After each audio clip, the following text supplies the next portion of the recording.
مشاهدينا الاعزاء، نستمر وياكم من خلال برنامجكم اطياف عراقيه من قناه العراقيه. مثل ما تعرفون اليوم حديثنا عن المكون الكرد الفيليه، واكيد احنا اليوم ضيفنا الاستاذ فؤاد علي اكبر، عضو مجلس محافظه بغداد وممثل كرد الفيليه في مجلس المحافظه. اهلا وسهلا بك استاذ فؤاد. اهلا وسهلا بكم، نشرف بكم على هذه الفرصه للتعريف بالاطياف العراقيه الجميله على تنوعاتها. الله يخليك، احنا اليوم سعداء جدا، اكيد اليوم تعبناك ويانا. لا بالعكس، بس احنا اكيد احنا اليوم نريد نتعرف عن كرد الفيليه حتى ايضا الجمهور العراقي يتعرفون عن هذا المكون الجميل. اللي بصراحه من المكونات اللي المهمه ايضا في عراقنا الحبيب. كرد الفعليين هم جزء من هذه الباقه العراقيه الجميله المتنوعه، ولكن ما مروا بي من مآسي حاولت تكدر هذه الصوره. نسعى بجهودكم جهود الخيرين والطيبين من العراقيين نعم. أن نعيد لهذه الشريحة دورها الحقيقي في المجتمع إن شاء الله، لكي تكمل الصورة الوطنية الحقيقية والبناء الحقيقي للعراق. أستاذ فؤاد، كونك أنت ممثل كوتا أو مكون الكرد الفيلية، اليوم أيضا حابين نتعرف عن الكرد الفيلية. من هم الكرد الفيلية؟ جذورهم، مناطقهم، عاداتهم.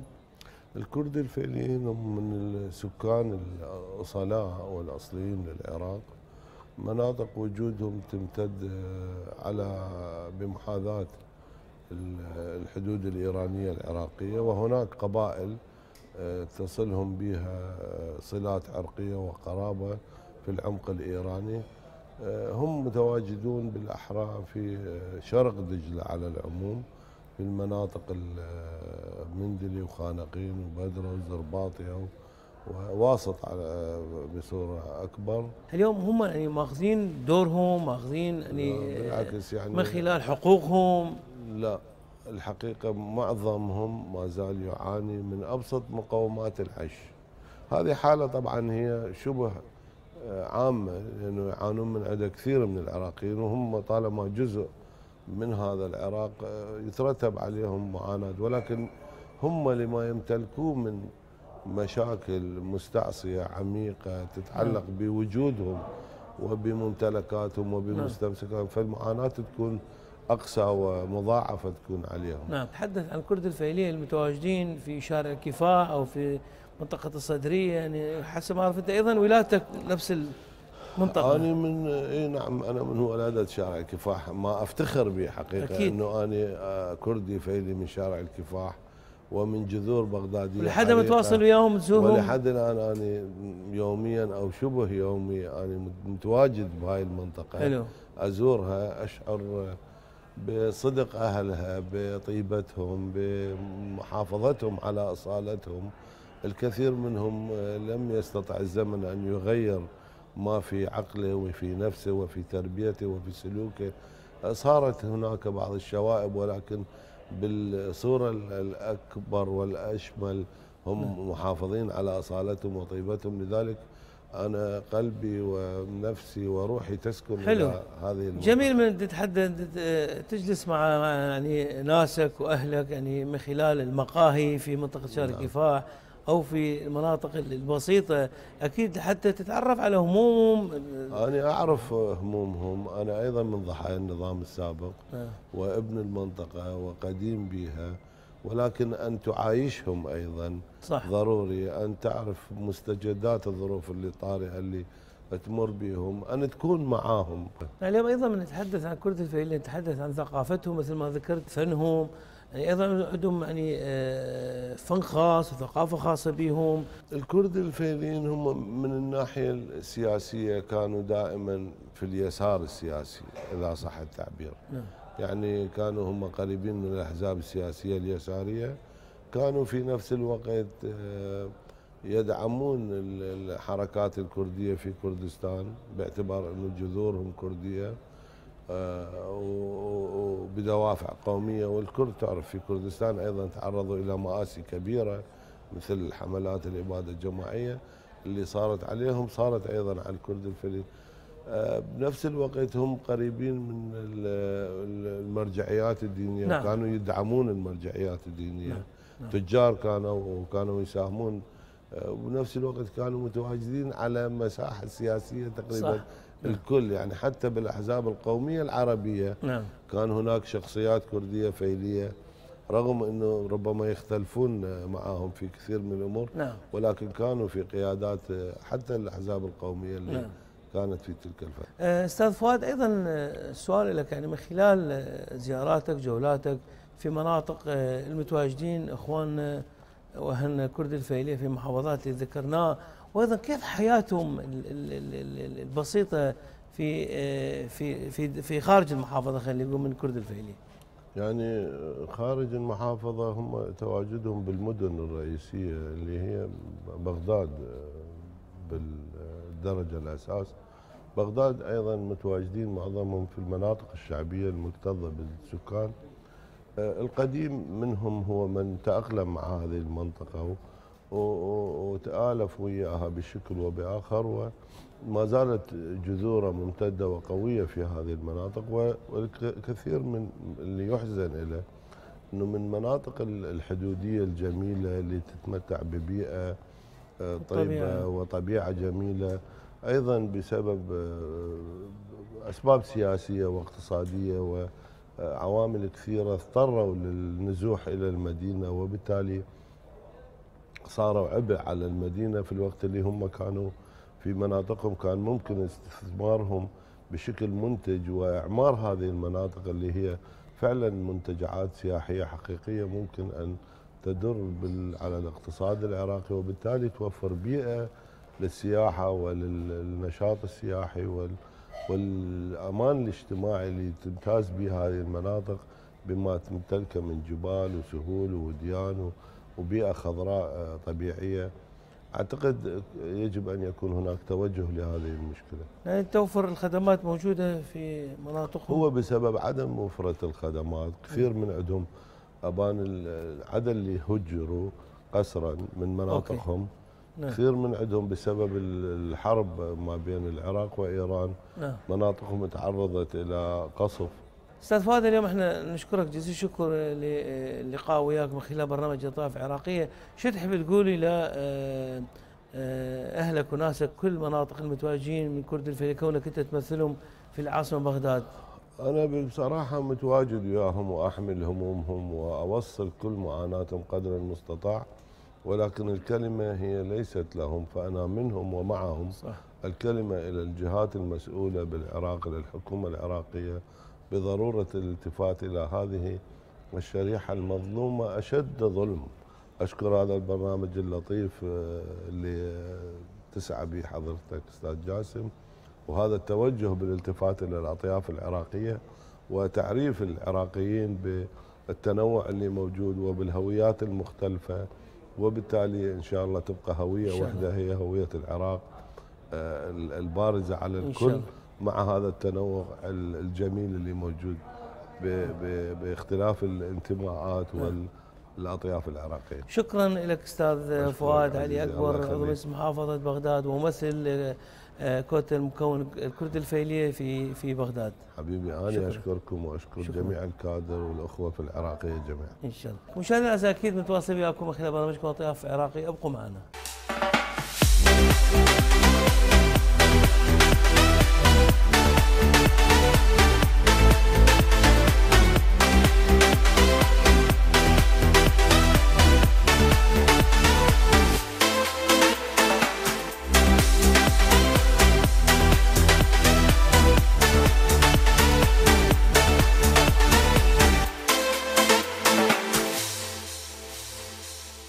مشاهدينا الاعزاء، مستمرين معكم خلال برنامجكم برنامج لطائف عراقيه من قناه العراقيه. مثل ما تعرفون احنا حلقتنا اليوم عن مكون الكرد الفيلية.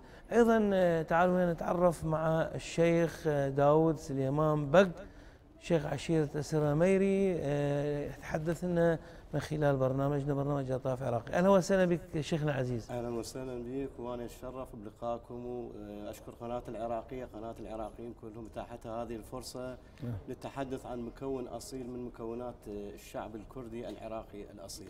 نعم شيخنا العزيز، اليوم احنا نريد اليوم نتعرف من خلال برنامجنا عن عشائر اخوان الكرد الفيلية.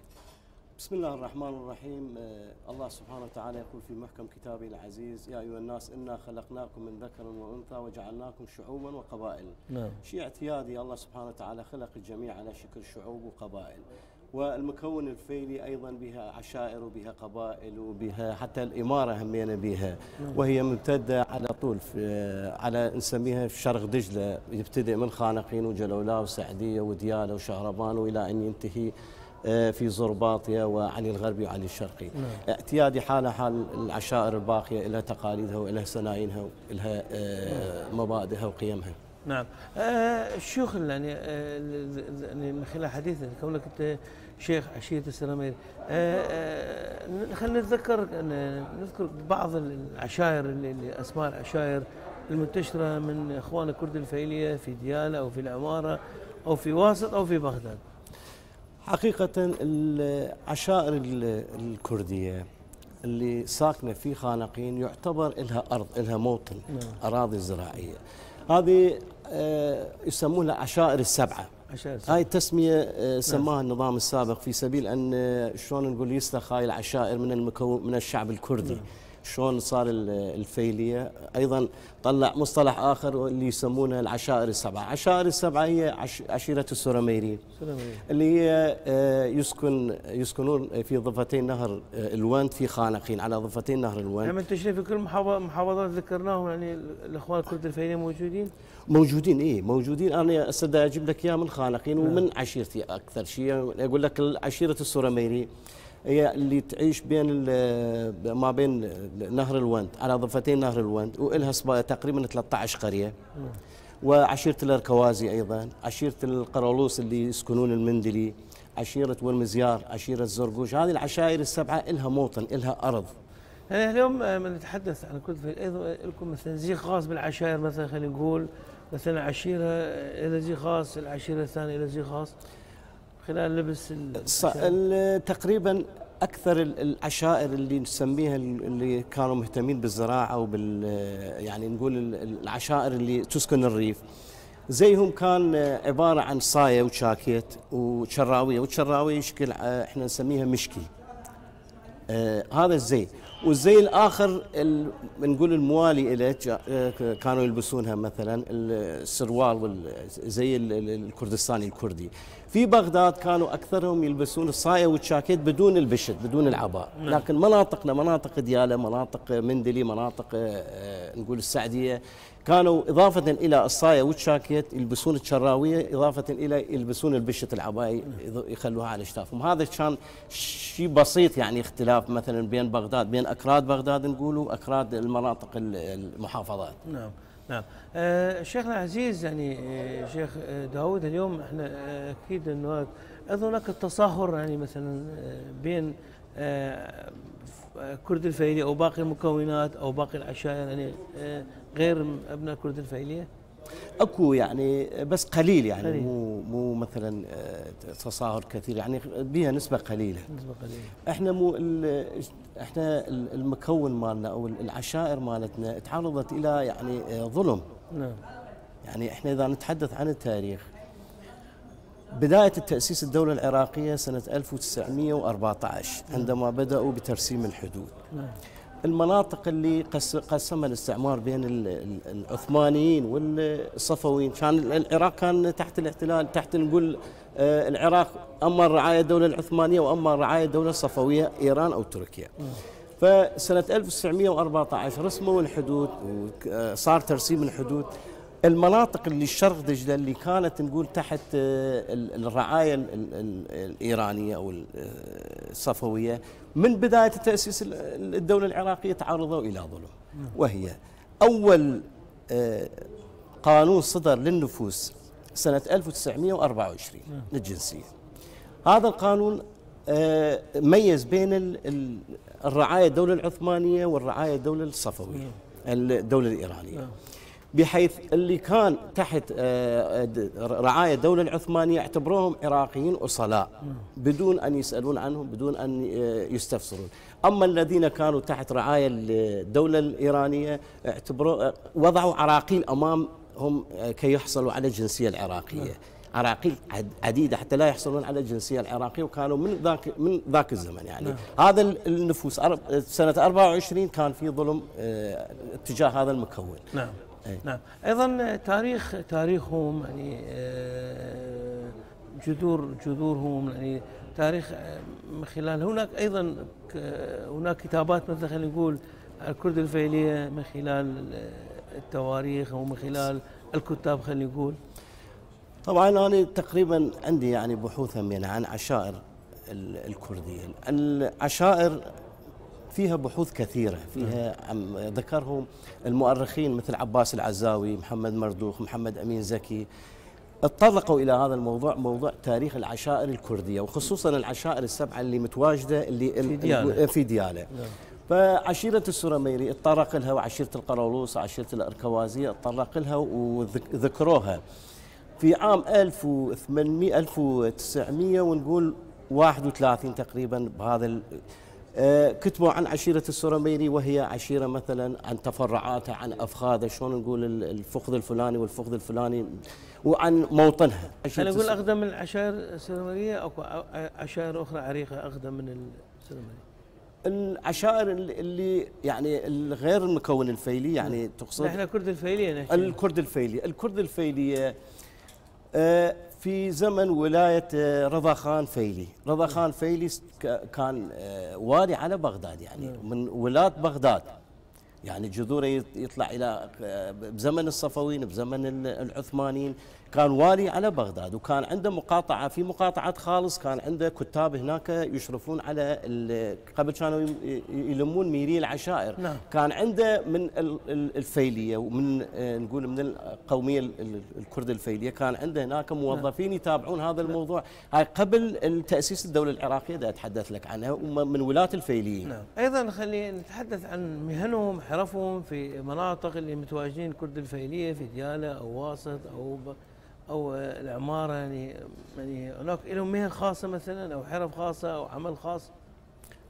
مثل ما تحدثت لك العشائر اللي تحدثت لك عن كان مهنتهم الزراعة والفلاحة، أما المدنيين كانوا يشتغلون بالتجارة بالصناعة، حتى كانوا حتى معامل عندهم، يعني احنا نتذكر كان عندهم معامل مال حلويات، عندهم يعني حالهم حال العراقيين، وكانوا من الأغنياء أهمية في بغداد. أنت أيضا لحد ما تواصل ويا قريتك منطقتك تزورهم يعني من خلال زياراتك طبعا الأعياد والمناسبات، يعني ايضا عندكم اعياد مناسبات خاصه بكم استاذ داود؟ اول شيء عندنا مزارات هناك مثل مزار بابا محمود، مثل الامام محمد، مثل هاي المقامات موجوده في مناطقنا، ويعني الناس هناك يزورونها نفس يعني.